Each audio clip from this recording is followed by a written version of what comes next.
നമ്മൾ ഇന്നലെ കണ്ടതാണ് ആർജവത്തോടുകൂടിയുള്ള കോൺഗ്രസിലെ വനിതാ നേതാക്കളുടെ പ്രതികരണം. അത് ആ പാർട്ടിയുടെ തിളക്കം കൂട്ടുന്നെന്ന കാര്യത്തിൽ യാതൊരു സംശയവുമില്ല. പക്ഷേ ഇന്നിതാ ആ പ്രതികരണത്തിന് ശേഷം വൈകുന്നേരമായപ്പോഴത്തേക്ക് എന്താണ് കാണാൻ സാധിക്കുന്നത്? ആ പാർട്ടിക്കുള്ളിൽ നിന്ന് പോലും വലിയ തരത്തിൽ സൈബർ ആക്രമണം നേരിടുകയാണ് ആ വനിതാ നേതാക്കന്മാർ ഒന്നടങ്കമെന്ന കാര്യത്തിൽ സംശയമില്ല. അപ്പോൾ എന്റെ ചോദ്യം ഇതാണ്, ഈ കോൺഗ്രസിനുള്ളിൽ തന്നെ കോൺഗ്രസിലെ വനിതാ നേതാക്കന്മാരെ, വനിതാ പ്രവർത്തകരെ അവർ തന്നെ ജീവിക്കാൻ വിടുകയില്ലേടാൻ? എന്താണ് നമ്മൾ മനസ്സിലാക്കേണ്ടത്?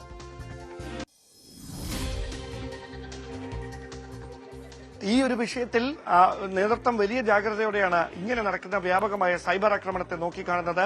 അവിടെ പരസ്യ നിലപാടെടുത്തുകൊണ്ട് രംഗത്തെത്തിയ ഉമാ തോമസ് ഉൾപ്പെടെയുള്ളവർക്കെതിരെയാണ് അതിരൂക്ഷമായ വിമർശനങ്ങൾ സമൂഹ മാധ്യമങ്ങൾ ഉയർന്നുകൊണ്ടിരിക്കുന്നത്. ഒരുപക്ഷെ അവരെ വ്യക്തിഹത്യ നടത്തുന്ന രീതിയിലുള്ള പരാമർശങ്ങളിലേക്ക് വരെ അത് കടന്നിരിക്കുന്നു. അവിടെയാണ് നേതൃത്വം ഗൌരവമായി ഈ വിഷയത്തിൽ ഇടപെടുന്നത്. നിലവിൽ പാർട്ടിയുടെ നേതൃത്വത്തിന്റെ കണ്ടെത്തൽ ഇതൊരു പ്രത്യേക കമ്മ്യൂണിറ്റിയിൽ നിന്നാണ്, അതായത് ഏതാണ്ട് 1.5 ലക്ഷത്തോളം അംഗങ്ങളുള്ള ഒരു പ്രത്യേക കമ്മ്യൂണിറ്റിയിൽ നിന്നാണ് ഈ സൈബർ പട ഇത്തരത്തിലുള്ള വ്യാപകമായ ആക്രമണം അഴിച്ചുവിട്ടിരിക്കുന്നത്. അതിന്റെ ഡൊമൈനായി പ്രവർത്തിക്കുന്നത് കോൺഗ്രസിന്റെ 2 യുവ നേതാക്കളുമായി ബന്ധമുള്ള ഒരു പ്രൊഫഷണലാണ് എന്നൊരു കണ്ടെത്തലിലേക്കാണ് നേതൃത്വം എത്തുന്നത്.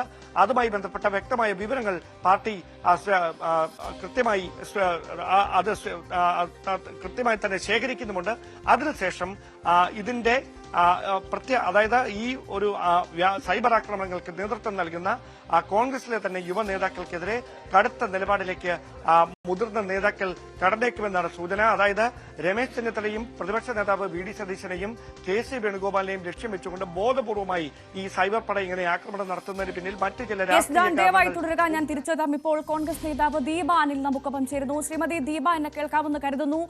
ഇന്നലെ കോൺഗ്രസിലെ തന്നെ മുതിർന്ന വനിതാ പ്രവർത്തകർ, വനിതാ നേതാക്കന്മാർ നടത്തിയ പ്രതികരണം അത് ആർജവമുള്ള പ്രതികരണമായിരുന്നു. അത് കയ്യടികളോടുകൂടിയാണ് ഈ സമൂഹം കേട്ടത്. അത് നിങ്ങളുടെ പാർട്ടിയുടെ തിളക്കം കൂട്ടുന്ന കാര്യത്തിൽ ഞങ്ങൾക്ക് യാതൊരു സംശയവുമില്ല. പക്ഷേ വൈകുന്നേരമായപ്പോഴത്തേക്ക് കണ്ടതെന്താണ്? ഈ പാർട്ടിയിലെ തന്നെ ആളുകളുടെ ഭാഗത്തുനിന്ന് വലിയ തരത്തിൽ സൈബർ ആക്രമണം നേരിടുന്നു. എന്താണ് ആദ്യ പ്രതികരണം? നോക്കൂ, പാർട്ടിയിലെ വനിതാ നേതാക്കന്മാരുടെ പ്രതികരണം പാർട്ടിയുടെ തന്നെ പ്രതികരണമാണ്. തീർച്ചയായിട്ടും കേരളത്തിലെ കോൺഗ്രസിന്റെ പ്രതികരണമാണ് ഇന്നലെ വനിതാ നേതാക്കന്മാർ പറഞ്ഞത്. അതിൽ യാതൊരു മാറ്റവുമില്ല.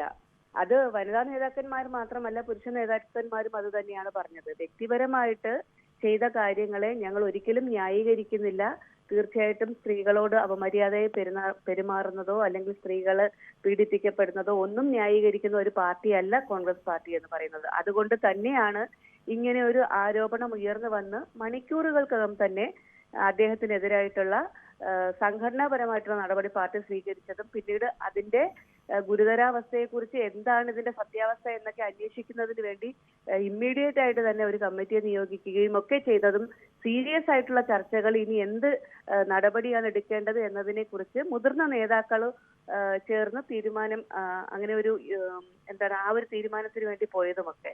അപ്പൊ ഇത് കാണിക്കുന്നത് കോൺഗ്രസ് പാർട്ടി ഇത്തരം ഒരു വിഷയത്തെ എത്ര ഗൗരവതരമായിട്ടാണ് സമീപിക്കുന്നത് എന്നുള്ളതാണ്. പിന്നെ ഈ സൈബർ ലോകത്തുണ്ടാകുന്ന പ്രതികരണങ്ങൾ എന്ന് പറയുന്നത് ഇത് കോൺഗ്രസ്സുകാർ തന്നെയാണെന്നുള്ളതിന് എന്താണ് ഉറപ്പ്? നിങ്ങൾ നോക്കിക്കഴിഞ്ഞാല് ഈ സൈബർ അറ്റാക്കുകൾ ചെയ്യുന്ന ആളുകൾ മിക്കവരും ഫേക്ക് ഐഡിയിൽ നിന്നാണ് ചെയ്യുന്നത്. വളരെ ചുരുക്കം ആളുകൾ മാത്രമേ അല്ലാതെയുള്ള ഐഡിയിൽ നിന്നും ചെയ്യുന്നവർ ഉള്ളൂ. അപ്പോൾ അതുകൊണ്ട് ഈ സൈബർ അറ്റാക്ക് എന്ന് പറയുന്നത് തീർച്ചയായിട്ടും ഇങ്ങനെ ഒരു വിഷയത്തെ കോൺഗ്രസിനെതിരായിട്ട് ആളിക്കത്തിക്കുന്നതിന് വേണ്ടി മറ്റുള്ളവരുടെ ഭാഗത്തു നിന്നും ഈ സൈബർ പടയെ നിയന്ത്രിക്കുന്നതിന് പിന്നിൽ കോൺഗ്രസിലെ 2 യുവ നേതാക്കൾ എന്നുള്ള സൂചനകൾ പുറത്തു വരുന്നുണ്ട്. മുതിർന്ന നേതാക്കൾ അത് വലിയ തരത്തിൽ നോക്കിക്കാണുന്നുണ്ട്. അത് പിന്നെ എന്തിനായിരിക്കും? ഇത്രയും സെൻസിറ്റീവ് ആയിട്ടുള്ള കാര്യങ്ങൾ വരുമ്പോൾ തീർച്ചയായിട്ടും അതിനെ ആളിക്കത്തിക്കുന്നതിനുള്ള ശ്രമം പ്രതിപക്ഷ പാർട്ടികളുടെ കോൺഗ്രസിന്റെ എതിർ പാർട്ടികളുടെ ഭാഗത്തു നിന്നും ഉണ്ടാവുമല്ലോ. അപ്പോ തീർച്ചയായിട്ടും ഇതിനെ എത്രത്തോളം ആളിക്കത്തിക്കാമെന്നുള്ള രീതിയിൽ അല്ലെങ്കിൽ ഈ ഒരു വിഷയത്തിൽ കോൺഗ്രസിൽ വലിയ പ്രശ്നമുണ്ടാകുന്നു എന്ന രീതിയിൽ ഉള്ള ഒരു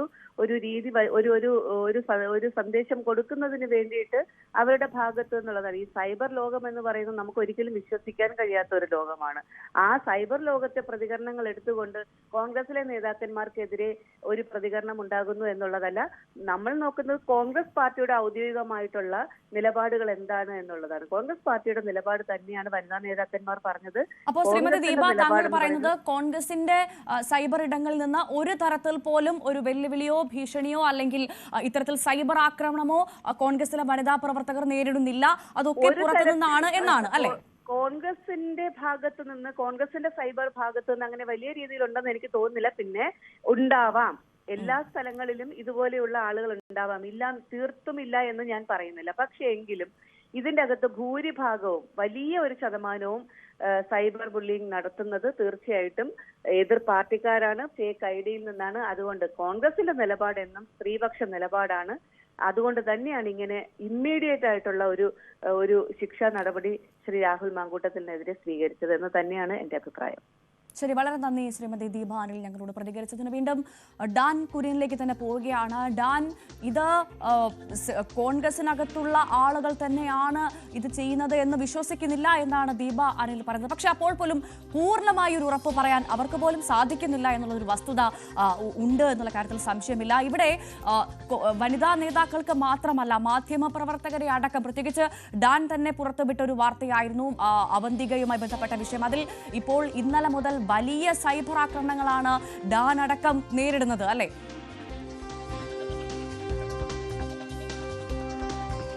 തീർച്ചയായിട്ടും അതൊക്കെ ചേമ്പലയിൽ വെള്ളമൊഴിക്കുന്നത് പോലെ മാത്രമേ നമ്മൾ എടുക്കുന്നുള്ളൂ. അത് അവരുടെ വിട്ടിൽ കൂട്ടങ്ങൾ അവിടെ ഇരുന്ന് എത്രയെത്ര ചലച്ചാലും അതൊക്കെ അവിടെ കൊണ്ടങ്ങ് അവസാനിക്കത്തേ ഉള്ളൂ.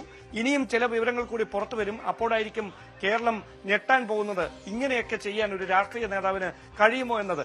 കാരണം വ്യക്തിപരമായി ഒരു വ്യക്തിയെ ഇങ്ങനെ വട്ടം ചുറ്റി നിന്ന് കടന്നാക്രമിക്കുന്നത് കൊണ്ട് മനസ്സ് തളർത്താമെന്നും ജോലിയെ തളർത്താമെന്നും ഒക്കെ വിചാരിച്ചിട്ടുണ്ടെങ്കിൽ അത് മിഥ്യാധാരണ മാത്രമാണെന്നല്ലാതെ അതിന് മറിച്ചൊന്നും പറയാനില്ല. കാരണം ഉയർന്നു വന്ന ആരോപണങ്ങളുടെ ഗൌരവ സ്വഭാവം എത്രത്തോളമാണ് എന്ന് മാധ്യമപ്രവർത്തകരെക്കാളും പോലീസിനേക്കാളും പാർട്ടി നേതൃത്വത്തെക്കാളും നന്നായി രാഹുൽ മാങ്കൂട്ടത്തിൽ എന്ന വ്യക്തിക്ക് നന്നായിട്ടറിയാം.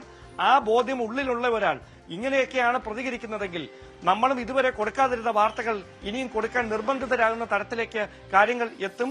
അതങ്ങനെ പോകാതിരിക്കുന്നതാണ് രാഹുലിന് നല്ലത്. അത് അങ്ങനെ ഇന്നലെ ഗൂഢാലോചന നടന്നിട്ടുണ്ട് എന്ന് പറഞ്ഞ് എല്ലാ ആരോപണങ്ങളിൽ നിന്നും ഒളിച്ചോടാനുള്ള ഒരു ശ്രമം രാഹുൽ മാങ്കൂട്ടത്തിൽ നടത്തിയപ്പോൾ ഒരു കാര്യം രാഹുൽ ശ്രദ്ധിക്കാൻ വിട്ടുപോയി. രാഹുൽ മാങ്കൂട്ടത്തിനെതിരെ ഗുരുതരമായ ആരോപണം ഉന്നയിച്ചുകൊണ്ട് രംഗത്ത് വന്നത് പാർട്ടിക്കുള്ളിൽ തന്നെ ഉള്ള ആളുകളാണ്. ആ ഗൂഢാലോചന നടത്തിയെന്ന് പറയുന്ന ട്രാൻസ്ജെൻഡർ ആക്ടിവിസ്റ്റുമായിട്ട് സംസാരിക്കുന്നതിന് കോൾ കണക്ട് ചെയ്തത് പോലും ഒരു കോൺഗ്രസ് നേതാവാണ്. അത് മറച്ചുവെച്ചുകൊണ്ട് ഗൂഢാലോചന നടന്നിട്ടുണ്ട് എന്നൊക്കെ പറയുന്നതിന് മുമ്പ് എന്താണ് യഥാർത്ഥത്തിൽ സംഭവിച്ചതെന്ന് മനസ്സിലാക്കാൻ രാഹുൽ മാങ്കൂട്ടത്തിലും അദ്ദേഹത്തിന്റെ സൈബർ പടയാളികളുമൊക്കെ ഒന്ന് തയ്യാറായിരുന്നെങ്കിൽ ഇങ്ങനെ ഒരു അബദ്ധം സംഭവിക്കില്ലായിരുന്നു. അതേതായാലും അതിന്റെ വില ഇപ്പോൾ രാഹുൽ നേരിട്ടുകൊണ്ടിരിക്കുകയാണ്. അതോടൊപ്പമാണ് ഇനിയും ഗൌരവതരമായ ആരോപണങ്ങൾ ഉൾക്കൊള്ളുന്ന ചില പരാതികൾ കൂടി പാർട്ടിക്ക് മുന്നിലേക്ക് എത്തുമെന്നുള്ള ഒരു സന്ദേഹം പ്രതിപക്ഷ നേതാവ് അടക്കം കഴിഞ്ഞ ദിവസങ്ങളിൽ കൃത്യമായി തന്നെ അവർക്കടക്കം ബോധ്യപ്പെട്ടത്. അതുകൊണ്ടാണ് രാജി എന്ന നിലപാടിൽ അവർ ഉറച്ചു നിന്നത്. പക്ഷേ